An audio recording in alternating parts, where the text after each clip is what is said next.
Hello, everyone, and welcome back to English Chat Flow. I'm Melissa, and I'm really happy you are here with us today. And I'm Mark. It's wonderful to have you with us again. We always imagine you listening somewhere comfortable, maybe at home, on your way to work, or relaxing with a cup of tea. Wherever you are, thank you for choosing to spend some time with us. Today, we are talking about something that every English learner wants. That's right. Today's topic is 10 English habits for fluency, and we will explore them in clear and natural English for B1 to B2 learners. We are not going to give you difficult grammar rules or long vocabulary lists today. Instead, we want to talk about simple habits that can slowly change the way you learn English every day. Because fluency is usually not the result of one big decision. It is often the result of many small actions repeated over time. And the good news is that these habits do not require you to be perfect. They simply require you to continue, even when your progress feels slow. Before we begin, we would like to ask you one simple question. Yes, while you listen today, think about this. What is one English habit that you already have? Maybe you listen to podcasts every morning. Maybe you watch English videos after dinner. Maybe you read short articles or practice speaking with a friend. Or maybe you feel that you don't really have a habit yet, and that is perfectly okay too. Today's conversation may help you discover one that fits naturally into your life. Before we talk about the habits, let's first talk about the word fluency. Many people believe fluency means speaking very fast. But speaking quickly does not always mean speaking well. Exactly. Some people speak quickly but make communication difficult. Real fluency means expressing your ideas clearly and comfortably. It means your words come more naturally and you spend less time translating in your head. You still make mistakes. Everyone does. Even native speakers sometimes forget words or correct themselves. So if you make mistakes while learning English, that is completely normal. The goal is communication, not perfection. Melissa, I remember something funny from when I first started learning another language. Oh, really? What happened? I thought I needed to know every single word before speaking. That sounds familiar. So I spent weeks memorizing vocabulary, but I almost never opened my mouth. And how did that work? Not very well. I think many listeners will recognize that feeling. What about you? I had almost the opposite problem. Really? Yes, I wanted to speak immediately, but I expected myself to sound perfect. That can also create pressure. Every small mistake felt huge in my mind. But other people probably didn't notice most of them. Exactly. I realized I was judging myself much more than anyone else was. That is an important lesson. Learning becomes easier when we accept that improvement takes time. And that brings us to our first habit. Habit number 1 is listening to English every single day. Notice that we said every day, not every weekend. Many learners study for 3 hours on Saturday, but do nothing during the week. Your brain usually prefers regular contact instead of very long sessions. Think about exercise. Walking for 20 minutes every day often helps more than walking for 3 hours only once a month. Language learning is very similar. Your ears become familiar with English little by little. You begin to notice pronunciation, rhythm, and common expressions. At first, you may not understand everything. That is completely normal. Listening is not a test. It is training. The more your brain hears natural English, the less strange it feels. Some learners ask, should I understand every sentence? The answer is no. Try to understand the main idea first. Small details become easier later. Mark, when do you usually listen to English? I like listening while cooking. That's a good idea. Sometimes I don't even sit down to study. You simply include English in your daily routine. Exactly. While making breakfast, washing dishes, or walking outside, I can still hear useful English.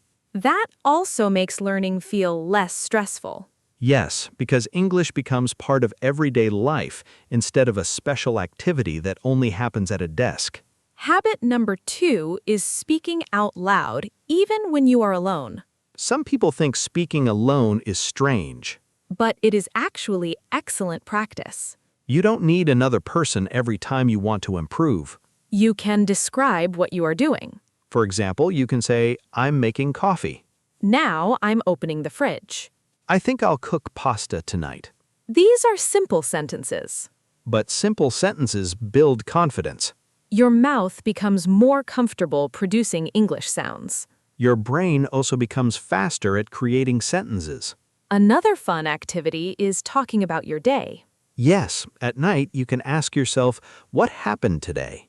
Then answer in English. It doesn't matter if your sentences are short. The important thing is speaking. Melissa, have you ever caught yourself talking to yourself in English? Many times. Really? Yes, sometimes I realize I'm explaining something to an imaginary audience. That actually sounds like excellent podcast practice. Maybe that's why I enjoy these conversations so much. And no one interrupts you when your audience is imaginary. Exactly. They are always very polite. Speaking alone may feel unusual at first. But after a few days, it often becomes natural. More importantly, it creates confidence before you begin speaking with real people. Confidence grows through action. Not through waiting for the perfect moment. Many learners say, I'll start speaking when my English is better. But your English usually becomes better because you start speaking. That small difference changes everything. Instead of waiting for confidence, build confidence through practice. Even 5 minutes every day can create noticeable improvement after several weeks. Small habits may look ordinary today, but over time they create extraordinary results. Habit number 3 is reading a little English every day, instead of reading a lot only once in a while. Reading helps you see how English is naturally organized. You notice sentence patterns, useful expressions, and common vocabulary. The important thing is choosing material that matches your level. Some learners think they should immediately read difficult novels with advanced vocabulary. But if every sentence feels like hard work, you may become tired very quickly. It is much better to read something you understand most of the time. When you understand around 80 or 90% of a text, your brain can often guess the remaining words from the context. That guessing skill is actually very important for becoming fluent. Mark, what do you enjoy reading in English? I like short news articles and simple biographies because they teach useful vocabulary about real life. I enjoy reading interviews because people speak naturally and use everyday expressions. Reading does not always have to be serious. Exactly. You can read about sports, travel, cooking, technology, music, or any hobby you enjoy. When the topic interests you, learning feels much easier. Habit number 4 is learning vocabulary through context instead of memorizing long lists. This habit changed my learning completely. Mine too. Years ago, I filled notebooks with hundreds of individual words. Did you remember them? Honestly, not for very long. That happens to many learners. Then I started learning complete expressions instead. For example, instead of only learning the word decision, you can learn the expression make a decision. Instead of memorizing effort, learn make an effort. Your brain remembers meaningful groups of words more easily than isolated vocabulary. It also helps your speech sound more natural. Another useful idea is creating your own example sentence. If you only read someone else's sentence, you may forget it quickly. But when you connect the new word to your own life, it becomes more personal. For example, if you learn the word routine, you could say, listening to podcasts is part of my morning routine. That sentence belongs to you. And your own sentences are often easier to remember. Habit number 5 is thinking in English whenever possible. This sounds difficult at first, but it becomes easier with practice. Many learners translate every idea from their first language into English. That process takes time and often creates stress. Instead, begin with very small thoughts. You can think, it's sunny today. I'm feeling hungry. I need to answer this email. These simple thoughts slowly teach your brain to work directly in English. Melissa, I sometimes catch myself thinking in English without noticing. That is a wonderful feeling. Yes, because it shows that English is becoming more natural instead of feeling like a school subject. I had the same experience when I realized I was planning my shopping list in English. Did you actually buy everything? Almost everything. I forgot the milk. So English improved, but the shopping still needed practice. Exactly. Habit number 6 is making English part of your daily environment. This habit is often overlooked. People think learning only happens during study time. But your environment can quietly support your learning all day. For example, you can change the language on your phone if you already feel comfortable with basic English. You can follow English-speaking creators who discuss topics you genuinely enjoy. You can listen to music and pay attention to a few lines of the lyrics. Or leave an English podcast playing while doing simple household tasks. These small moments may not feel like studying. But together, they give your brain many opportunities to meet English naturally. The goal is not to force English into every second of your day. The goal is simply to meet it often enough that it feels familiar. Another helpful habit is noticing repeated expressions. Yes, when you hear the same phrase many times, stop for a moment and pay attention. For example, expressions like, it depends, that makes sense, or I'm looking forward to it. These are useful because native speakers use them regularly. Instead of learning 10 unusual words, you may benefit more from learning 3 common expressions. Frequency matters. The language you hear every day is usually the language you will use every day. Another mistake learners sometimes make is trying to improve every skill equally every single day. That can become exhausting. Instead, you might focus on listening one day, reading another day, and speaking every chance you get. The important thing is maintaining regular contact with English. Some days you will have 30 minutes. Other days you may only have 10. Both days still count. Consistency is usually stronger than intensity. Think about watering a plant. Giving it a little water regularly helps it grow. Pouring an enormous amount of water only once is usually not the best solution. Language learning works in a surprisingly similar way. Every small habit becomes another drop of water. And after many weeks, you may suddenly realize that understanding English feels easier than it did before. The progress may seem invisible at first. But invisible progress is still real progress. One day you understand a joke without translating it. Or you answer a question more quickly than before. Those moments show that your daily habits are working. They may seem small individually, but together they slowly build the confidence and fluency that every learner is looking for. Habit number 7 is keeping a simple English journal. Many learners think writing has to be long or perfect, but that is not true. A journal can be just 3 or 4 sentences every day. The important thing is expressing your own ideas in English. You could write about your day, your plans, something you learned, or even how you are feeling. For example, today I was busy at work. I listened to an English podcast while driving home.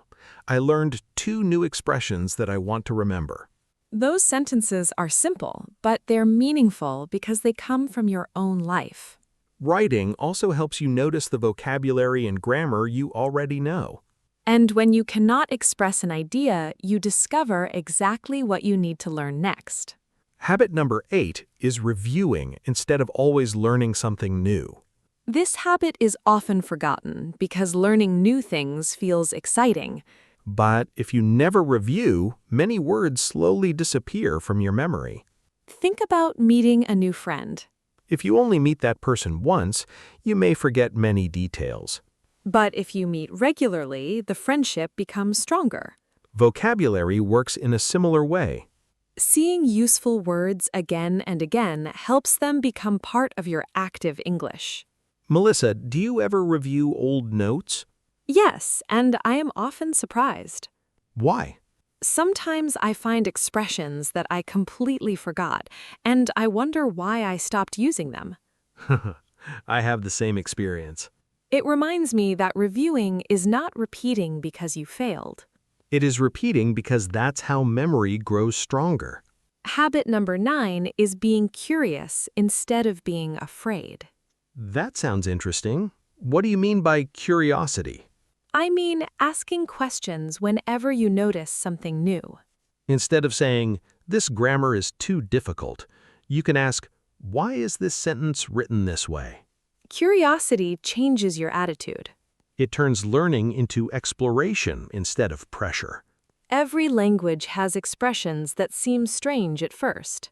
But when you become curious, those strange expressions become interesting puzzles. You stop worrying so much about making mistakes. And you start enjoying the process of discovering something new. Habit number 10 is celebrating small wins. Many learners wait until they become fluent before feeling proud. But fluency is built from hundreds of small victories. Maybe today you understood an entire podcast episode more easily than last month. Maybe you spoke English for 5 minutes without switching languages. Maybe you recognized a phrase in a film that you learned last week. Those moments deserve attention. They remind you that your effort is producing results. Mark, what small English success made you smile recently? I watched an interview without subtitles and realized I understood almost everything. That must have felt great. It really did. The interesting part was that I didn't notice the improvement happening day by day. It appeared little by little. Exactly. One day, I simply realized that English felt more comfortable than before. That is how progress often works. Quiet, steady, and sometimes almost invisible. Let's quickly review our 10 habits together. Number 1, listen to English every day. Number 2, speak out loud, even when you are alone. Number 3, read something you enjoy at the right level. Number 4, learn vocabulary through context and useful expressions. Number 5, practice thinking in English. Number 6, make English part of your daily environment. Number 7, keep a simple English journal. Number 8, review regularly instead of always chasing new information. Number 9, stay curious whenever you discover something unfamiliar. And number 10, celebrate every small success along your journey. Notice that none of these habits require extraordinary talent. They simply require patience and consistency. Some days you will feel motivated. Other days you may feel tired. Both kinds of days are normal. The important thing is returning to your habits instead of giving up. Fluency is not created in one weekend. It grows through ordinary days repeated many times. Before we finish today's conversation, we'd like to ask you one final question. Which of these 10 habits will you start today? You do not have to choose all of them. One good habit practiced consistently is much more powerful than 10 habits that you never begin. If you'd like to practice your English, tell us in the comments. You can write, I'm from, and the habit I will start today is. Reading comments from learners around the world is always inspiring. It reminds us that thousands of people are improving their English one small step at a time. And every learner has a different journey, but the same goal, to communicate with confidence. Thank you so much for spending your time with us today. We hope this conversation gave you useful ideas and encouraged you to keep moving forward. Remember, you don't need perfect English to begin speaking. You simply need the courage to practice, the patience to continue, and the habit of showing up every day. Thank you for listening. Take care of yourself. Keep enjoying your English journey, and we'll see you in the next episode of English Chat Flow.